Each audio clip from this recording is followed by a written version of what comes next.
बहुत अहम केस हमारी क्राइम टीम ने डीसीपी मधुकर स्वामी साहब और एडिशनल डीसीपी श्रीनिवासलू साहब, Bhuvanagiri DCP Rajesh and local DCP Pahadi Sharif, उन सब ने मिलकर, लेकिन इसमें जो अहम रोल अदा किया है वो क्राइम टीम ने किया है।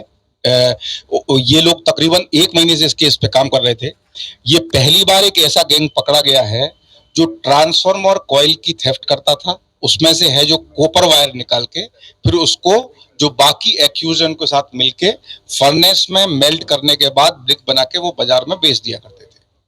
ये एक केस गैंग पकड़ने के बाद जिसमें तकरीबन 7 मेंबर्स है, 4 मेंबर्स हम लोग पकड़ चुके हैं, बाकी 3 मेरा ख्याल है एक हफ्ते के अंदर पकड़े जाएंगे।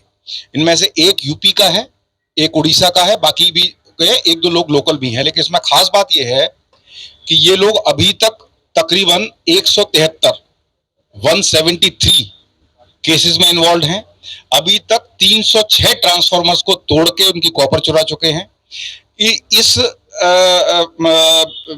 रिगार्डिंग में एक बात मुतालिक आपको बताना चाहता हूं कि एक ट्रांसफार्मर कॉइल की थेफ्ट करने के बाद इनको 50,000 से लेके 1 लाख तक की प्रॉपर्टी इनको मिलती है, लेकिन इलेक्ट्रिसिटी डिपार्टमेंट का और पब्लिक का लाखों का नुकसान होता है। वो ट्रांसफार्मर का जब ये पहले इनका तरीका क्या था काम करने का कि पहले ये वहां पे एक मोटरसाइकिल जो इसी प्रॉपर्टी से इन्होंने खरीदी थी उससे पल्सर बाइक से जाके ये रेकी करते थे। मतलब वहां पे ऑब्जर्वेशन करते थे कि कौन सा ऐसा ट्रांसफार्मर है और किस टाइम पे लोगों का आना जाना वहां पे कम रहता है। वो करने के बाद में 4 या 5 लोग वहां से जाते थे। एक आदमी की ड्यूटी होती थी कि वो जो उस तरफ आने वाला रास्ता है उसके वहां पर रह के खड़ा रहता था और अगर कोई आ रहा है तो इत्तला कर देता था। उसके बाद ये लोग इस टूल को यूज करके पहले 2 वायर को टच करने के बाद में उसको फेंक के 2 वायर टच होने के बाद में ट्रांसफार्मर को ट्रिप कर देते थे, यानी कि इलेक्ट्रिसिटी उस एरिया से चली जाएगी। ट्रांसफार्मर अब पैसिव स्टेट में आ गया। उसके बाद इस टूल की मदद से जो उन्होंने खुद बनाया, आप देखिए कोई मार्केट में मिलने वाला टूल नहीं है, तो इससे जो है वो ट्रांसफार्मर के बीच का जो कॉइल बॉक्स रहता है उसमें कॉइल रहती है और ऑयल होता है, जो मेन पार्ट है ट्रांसफार्मर का, उसको तोड़ने के बाद पूरे ऑयल को निकाल के और जो कॉइल आप देख रहे हैं उन कॉइल को लेके ये लोग मार्केट में बेचते थे और उससे इनको पैसा मिलता था। उससे इन्होंने एक गाड़ी वाड़ी खरीदी। तो इसमें एक अहम बात यह है, पहली बात तो कि इसमें 1 और 2 एक्यूज्ड ऐसे हैं जो अभी तक कभी 173 केस में होने के बावजूद नहीं पकड़े गए। टोटल अभी तक जो जानकारी में आया है, इन्होंने 306 ट्रांसफार्मर इसी तरीके से बर्बाद किए हैं। अब आप सोचिए कि 300 ट्रांसफार्मर कभी फसल के टाइम पे, क्रॉपिंग के टाइम पे, जब उस वक्त मतलब फसल बोने का समय है, तो उससे आवाम को कितना नुकसान, खासतौर से हमारे फार्मर्स को कितना नुकसान हुआ होगा। इसीलिए इस बात को मद्देनजर रखते हुए हमारी क्राइम टीम ने उस पर कायम करना शुरू किया और ये एक गैंग पकड़ने के बाद में 83 केसेस यानी 83 केसेस अभी तक ऐसे हैं जो अभी तक डिटेक्ट ही नहीं हुए हैं और ये तकरीबन 4-5 जिले ऑब्लिक कमिश्नरेट से ताल्लुक रखते हुए केसेस हैं। इसमें राचाकुंटा के 60 केसेस हैं, साबराबाद एरिया के जो अभी तक नजर में आए हैं वो 7 केसेस हैं, 7 केसेस। विकाराबाद जिले में ये लोग 68 केसेस 68 केसेस में हैं, संगारेड्डी में 20 केसेस में है, सिद्दीपेट 8 और नालगोंडा 10। तो ये इस तरीके एक अहम गैंग, ये पहली बार है कि जब एक गैंग पकड़ने के बाद में 83 केसेस एक साथ में डिटेक्ट हुए हैं और टोटल इन्वॉल्वमेंट इनका 173 केसेस में है।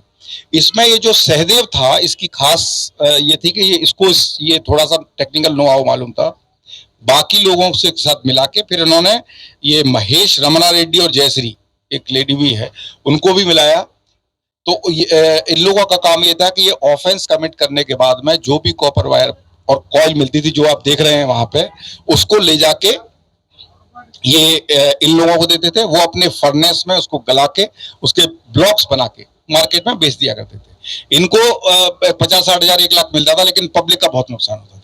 तो ये एक बहुत अहम काम, बहुत एक जो आवाम के लिए और खासतौर से हमारे फार्मर्स के लिए एक अच्छा काम क्राइम टीम ने किया है। मैं उसको क्राइम टीम को अपनी तरफ से धन्यवाद देता हूँ, शुक्रिया अदा करता हूँ और इनका एक अच्छा रिवार्ड हम लोग 9 तारीख को रिवार्ड मेला करने जा रहे हैं, उसमें किया जाएगा।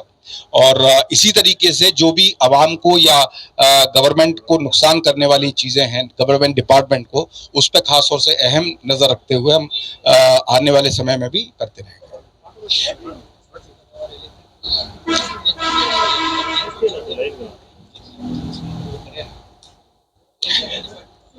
इलेक्ट्रिकल डिपार्टमेंट की कुछ कंप्लेंट्स हैं, कुछ केस दर्ज भी हैं, कुछ ऐसी थी जो जानकारी में नहीं आई थी, वो हम नए केस दर्ज कर रहे हैं। और जैसा मैंने बताया, ये लोग तकरीबन 4-5 साल से ही काम कर रहे हैं। पिछले 1.5-2 साल से गैंग नहीं पकड़ा गया था। और इसमें से जैसा मैंने बताया कि 1 और 2 एक्यूज तो ऐसे थे कि 306 ट्रांसफार्मर करने के बाद भी आज तक एक बार भी अरेस्ट नहीं हुए। और इसलिए इसको और मुझे लगा कि ये इस तरीके के जो अहम चीजें हैं जो फार्मर से ताल्लुक रखती हैं, इस प्रेस मीट को पहाड़ी शरीफ में रखने की भी एक खास वजह है। जो भी एक पहाड़ी शरीफ से लेके यादगिरी गुट्टा, भोनगिर, छोटूपल, नरेडमेट, ये पूरा राचाकोंडा कमिश्नरेट का एरिया है।